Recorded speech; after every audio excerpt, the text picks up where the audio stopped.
Enrichissez votre vocabulaire. Tout savoir sur la bonne expression, ce qu'il faut dire ou pas, c'est dans Elle Professeur.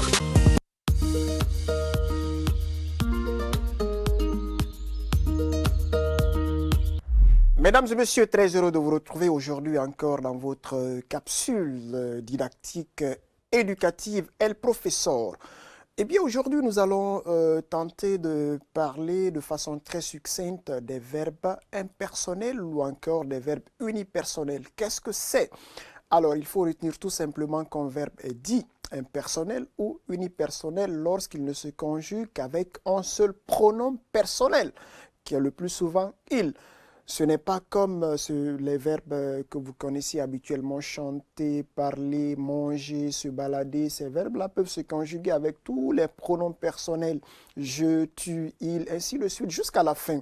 Mais avec les verbes impersonnels, cela n'est pas du tout possible. Il n'y a que le « il », la troisième personne du singulier qui peuvent aller avec ces verbes-là. Et à préciser que ce pronom personnel ne remplace ni une personne, ni un animal, ni une chose. C'est un pronom personnel abstrait. Il n'est pas du tout concret. Voilà. Et le plus souvent, ce sont des verbes météorologiques. C'est comme quand on prend tout de suite le verbe neiger, le verbe geler, le verbe pleuvoir. Alors là, on ne va pas quand même prendre le risque de conjuguer ces verbes-là en disant « je neige ». Ben, ce n'est pas possible. On dira tout simplement « il neige ». Le verbe pleuvoir, il pleut, on ne dira pas je pleut, c'est comme un peu le verbe pondre, ainsi de suite. Donc faites-y très attention. Mesdames et messieurs, ce sont des verbes qui parfois créent assez de problèmes aux gens. Voilà.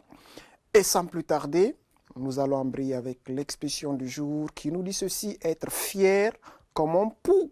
Et quand on dit qu'on est fier, ou telle personne ou X ou Y est fier comme un pou, cela veut dire tout simplement que l'intéressé est très orgueilleux. Alors ne le soyons pas, restons humblement humbles. C'était tout, mesdames et messieurs. On se retrouve demain, Inch'Allah, pour un autre numéro. Prenez soin de vous, où que vous soyez, quoi que vous fassiez. Au revoir!